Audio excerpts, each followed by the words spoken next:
Bonjour, bienvenue dans cette émission spéciale du club multimédia de l'Institut UCAC-ICAM.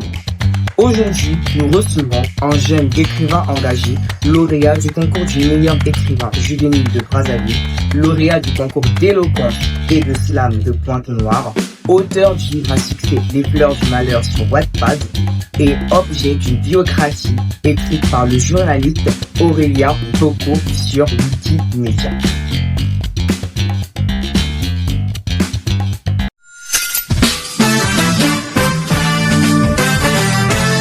Bonsoir Yao. Bonsoir Kylian. J'espère que tu vas bien. Tranquille, j'ai très bien. Et toi, comment tu vas? Moi aussi, ça va, merci. L'interview de ce soir porte sur la sortie du nouveau chapitre de ton livre, Les Fleurs du Malheur. Et le club multimédia de l'école a quelques questions à te poser. Ça tombe bien? Si je suis là, c'est parce que je suis disposé à répondre. Let's go. Let's go. Notre toute première question. Avant d'être écrivain, avant de lire les livres, avant les études, les prix et les engagements, qui est Yao? Yaoui Vanounik, il est étonnamment comme les autres. Certes, aujourd'hui, j'écris, j'ai gagné pas mal de concours, mais cela ne fait pas de moi une personne exceptionnelle. Avant d'être écrivain, avant d'être étudiant et quelqu'un, je suis moi comme tout le monde. Et Yaoui Vanounik est un garçon qui a simplement compris que sinon c'est juste qu'il faudrait apprendre à écrire ce que tu ressens profondément, ainsi que afin que les gens comprennent tes idées, afin que les gens changent leur mentalité, afin que demain soit meilleur. Tu es quelqu'un de très engagé, membre actif du BDE, qui fait de l'éloquence, du théâtre, du slam. Comment tu arrives à concilier tout cela sans oublier ta personne? C'est vrai que ça fait trop quand même, hein. C'est vrai que ça fait trop. Dieu merci, j'arrive à aligner les tâches. Aujourd'hui, j'ai comme objectif, j'ai comme perspective dans ma tête, il y a des choses que je dois faire. Des choses que je peux faire, des choses que je peux faire. C'est comme ça que j'avance. Je dois d'abord faire ce que je dois faire. Ce qui me semble obligatoire. Dès que je finis ce que je dois faire, je fais ce que je peux.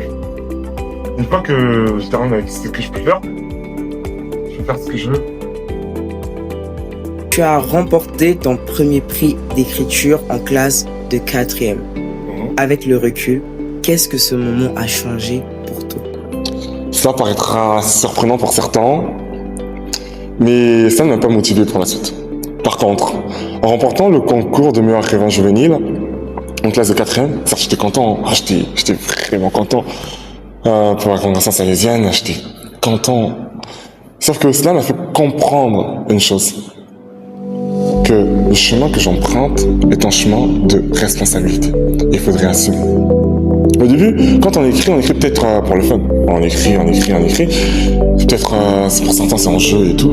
Mais lorsque tu remarques que ce que tu écris interpelle les gens, les gens arrivent à te faire des retours et tout, ils se sont touchés par tes mots, à ce moment-là, tu te dis, mais c'est vrai, j'arrive à toucher les gens avec mes mots.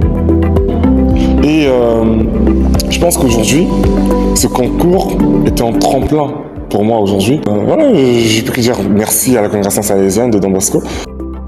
Ton roman s'intitule Les Fleurs du Malheur. Pourquoi ce titre? Quand on pense aux fleurs, on pense à tout ce qui est romantique, Saint-Valentin, cadeaux.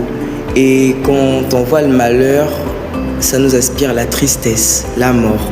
Pourquoi cette cohésion entre eux? D'accord, je commencerai par te raconter cette petite anecdote. Lorsque j'ai publié Les Fleurs du Malheur, enfin le premier chapitre des Fleurs du Malheur sur Wattpad, et mon père qui m'a appelé. Enfin, mes parents ont l'habitude de lire ce que j'écris et tout. Mon père qui m'appelle, il me dit, tiens, j'ai lu le chapitre 1 de Fleurs du Malheur. Attends, t'as voulu copier Charles Baudelaire ou quoi? T'as voulu plagier ce qu'il a écrit en s'inspirant de son titre? J'ai dit non. Et je me suis dit, c'est juste inspiré de son titre. Parce que j'ai eu à lire Les Fleurs du Mal, j'ai eu à lire pas mal de pages, et j'ai à comprendre beaucoup de choses. Baudelaire, il a une manière assez unique de pouvoir parler de l'amour. Je trouvais ça intéressant, le côté sombre qu'il y avait dans le recueil de poèmes. J'ai aimé. Je me dis, mais pourquoi pas faire comme lui? Ainsi, je me suis dit, pourquoi pas écrire les fleurs du malheur? Pourquoi les fleurs? Comme tu as su dire, les fleurs, quand on parle des fleurs, cela sous-entend, nous ramène à la joie. Et ben, si j'offre des fleurs à quelqu'un, ça rappelle l'amour. Pourquoi est-ce que j'associe cela au malheur qui rapporte la tristesse? C'est la question qu'il faut se poser. J'aime bien le titre, il est très paradoxal. Parce que quand on lit les fleurs du malheur, force est de retenir le groupe des amis de Martinelle. Ils sont jeunes, ces adolescents. Mais ce sont les fleurs. Ces adolescents ont des vérités écrites sur les carnets, se trouvant chez Martinelle et Isaac. Donc, dans ces carnets-là se trouvent des vérités. Ces vérités sont des fleurs. Et le malheur dans tout ça, c'est l'oppression qu'a le gouvernement envers ces adolescents qui les membres du gouvernement ne veulent pas que ces adolescents comprennent la vérité qu'il y a sur le régime politique. Que ces adolescents ne divulguent pas les informations concernant le régime politique. Et d'où le contraste paradoxal que j'ai voulu associer dans ce roman. Fleurs du malheur. Si les fleurs du malheur étaient une musique, laquelle serait-elle? Ah, très belle question. Laquelle serait-elle comme musique? Une symphonie sombre.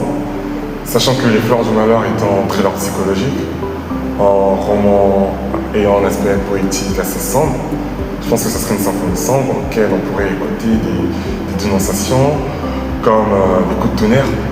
C'est pour les gothiques alors. Et bonne celle-là. Le nouveau chapitre de ton livre s'intitule « Quand la peur respire ». Est-ce une peur personnelle ou une peur collective que tu mets en mots? La question est très bonne. Déjà, il faudrait comprendre une chose. Tout dépend de ce que t'en fais de ta peur. Si tu décides de te taire, alors la peur, elle te rogne. Elle devient un poison intérieur. Par contre, si tu décides d'écrire, elle devient une force. Et c'est cet aspect qu'il faut comprendre. Et pour moi, la peur est une force parce que j'ai décidé de l'écrire dans les fleurs du malheur. Ce chapitre est publié le 17 juin. Pourquoi ce choix? Très bonne question. Les fleurs du malheur est un livre qui dénonce, qui réveille la vérité, qui disent ce que les gens ne veulent pas entendre, enfin, ceux qui sont contre la vérité. Le 17 janvier 1961, Patrice Emery Lumumba a été assassiné. On a voulu étouffer la vérité. Les colons l'ont tué. Par là, le livre Les Fleurs du Malheur vient pour réveiller cette vérité, pour dénoncer, pour mettre en lumière cette vérité. Parce que c'est un livre de dénonciation, certes, un thriller psychologique sombre, mais qui dénonce beaucoup de choses, beaucoup d'idéologies politiques. Et là, à l'hommage de sa mort, j'ai voulu mettre en avant le chapitre 8, Quand la peur respire. Tu as choisi Wattpad plutôt qu'un circuit d'édition classique. Pourquoi ce choix? Alors, j'ai pour objectif de toucher les jeunes. Mon père me dit souvent que si le présent il est bien fait, ton futur sera meilleur. C'est dans cette optique que j'ai voulu publier ce Wattpad, pour toucher les jeunes. J'ai réfléchi sur quelle plateforme je pourrais publier ce livre, Les Fleurs du Malheur. Je me suis dit, tiens, pourquoi pas sur Wattpad, afin de toucher beaucoup de jeunes. Dieu merci. Aujourd'hui, mes amis m'aident sur la pub de mon livre. Grâce à eux, Les Fleurs du Malheur cartonnent sur Wattpad et on arrive à toucher beaucoup de gens. ça le principal déjà. Et surtout, merci à eux et merci à Dieu. Quand un lecteur ferme un chapitre de Les Fleurs du Malheur, qu'est-ce que tu aimerais qu'il garde en lui? J'aimerais qu'il retienne une chose qui pourrait le changer. Une chose qui pourrait le rendre meilleur demain. Une chose qui pourrait le toucher dans son cœur et dans sa tête. C'est pour ça que j'écris Les Fleurs du Malheur. C'est pour ça que j'enchaîne les chapitres. Et est-ce que chaque chapitre a un conseil précis? Oui. Mais de manière sombre. Je sais pas si tu arrives à comprendre. C'est après que plein de gens ont eu à analyser, j'ai eu des retours, plein de gens ont eu à analyser les chapitres. Je me suis dit, pourquoi pas aller plus loin? Est-ce que ce roman t'a changé, toi, avant d'être lu par les autres? Oui, ce roman m'a changé. Avant de publier le chapitre, je prends le temps de relire 2 à 3 fois le chapitre. Et à chaque fois que je relis, ça me touche. Ça m'interpelle sur beaucoup de choses. Et ça me change. Voici notre toute dernière question. À un étudiant qui hésite à suivre sa passion, par peur de manque de temps ou de légitimité, qu'est-ce que tu lui dirais aujourd'hui? Je dirais à cet étudiant que personne ne te donnera la légitimité. Le temps ne se trouve pas. Le temps ne se trouve pas, mais il se décide. Quand tu décides de faire quelque chose, tu pourras faire ce que tu as envie de faire. C'est simple que ça. La fin de cette interview et je tiens à te remercier Yahweh pour ta disponibilité et la qualité de cet échange. Merci. Je tiens à dire merci au service média de l'Institut Ika pour cette opportunité donnée. Merci à toi Kylian pour ta disponibilité. Et merci à tous mes amis.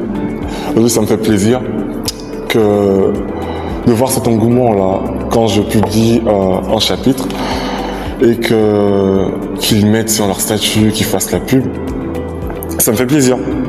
Ça me fait plaisir de voir ça et je ne peux que dire merci parce qu'on a appris à être reconnaissant envers les gens.